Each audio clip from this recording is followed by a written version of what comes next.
भाइयों बहनों, ये 5 प्राणायाम शरीर में इम्यूनिटी बढ़ाने के लिए अवश्य करें। कैसे करेंगे? किसी कार्य करने में निराशा भी छा जाती है और ये सोचने पर ही धड़कन बन जाती है। कोई भी कार्य करते हैं तो बीपी बढ़ जाती है, दिमाग से भूल जाते हैं, बात बात में क्रोध भी बढ़ने लगता है। तो ये प्राणायाम आपके लिए बहुत ही अनिवार्य है। इसे मित्रों कहते हैं प्राणाकर्षण प्राणायाम। इसका नाम परम पूज्य गुरुदेव ने दिया है और लिखा है कि प्राणायामः सयोगिनाम प्राणशैव नियंत्रणम, अर्थात प्राण का मतलब श्वास से होता है, इसको नियंत्रण में रखना ही होता है। ततो ध्यानम समाधिश्च योग मार्गो भविष्यति। ये महत्वपूर्ण अंग के रूप में बता रहा है श्लोक। और ये प्राणायाम ध्यान धारणा समाधि की ओर ले जाने में बड़ा ही महत्वपूर्ण है। तो आइए स्टार्ट करते हैं। नंबर 1 बात आती है कि सुख आसन में ही बैठें। कहाँ? चाहे पद्मासन लगाइए, चाहे कोई भी आसन लगाइए, लेकिन लिखा हुआ है कि आसने स्थितः सुखम योगा। जिस आसन में बैठने से मन न उचटे वही सबसे अच्छा आसन माना गया है योग करने के लिए, प्राणायाम करने के लिए। तो प्राणायाम के समय विशेष रूप से रीढ़ सीधी होनी चाहिए, सावधान की स्थिति में होनी चाहिए, टेढ़ी मेढ़ी नहीं बैठना चाहिए।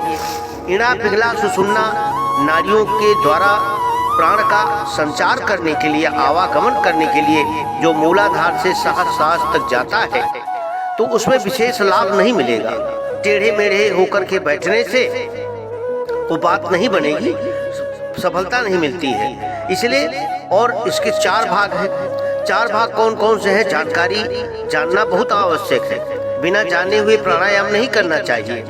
तो नंबर 1 है पूरक, नंबर 2 है अंतःकुंभक, नंबर 3 है रेचक, नंबर 4 है बाह्य कुंभक। अब कैसे करेंगे?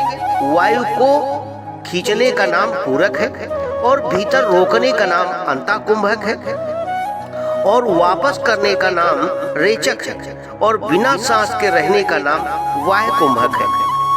अब कैसे करेंगे जाने। पहले तो सबसे ज्यादा काम ये होगा कि आप ऐसे स्थान पर बैठे जहां शांत चित्त वातावरण हो। मुख को बंद कर लीजिए, चित्त को शांत रखिए, नेत्रों को बंद कर लिए या अधखुले रखिए।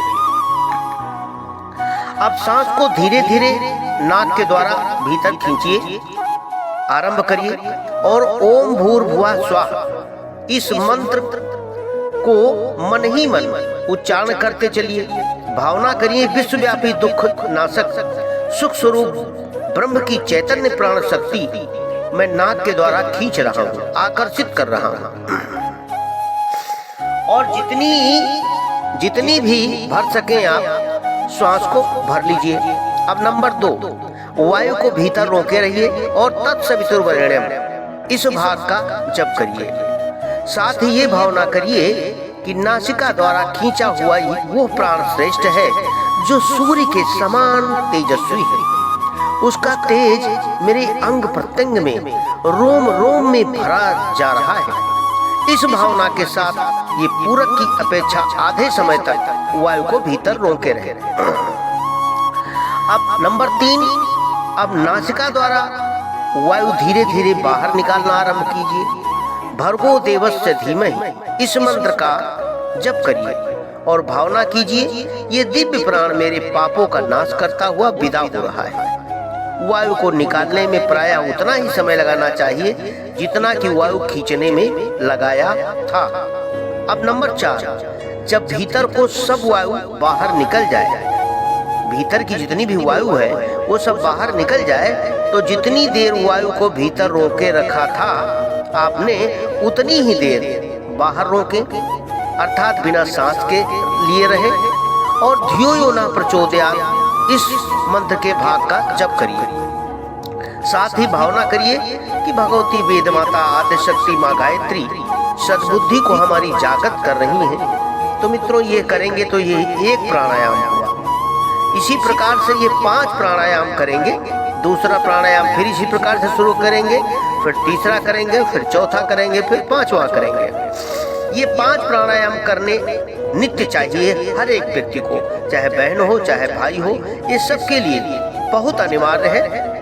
और इस प्राणाकर्षण प्राणायाम को बहुत ही परम पूज्य गुरुदेवों ने महत्वपूर्ण बताया है और इसको हम कई तरीके से करते हैं। अब तरीके बताने के लिए भी अलग अलग हम आपको वीडियो बनाएंगे।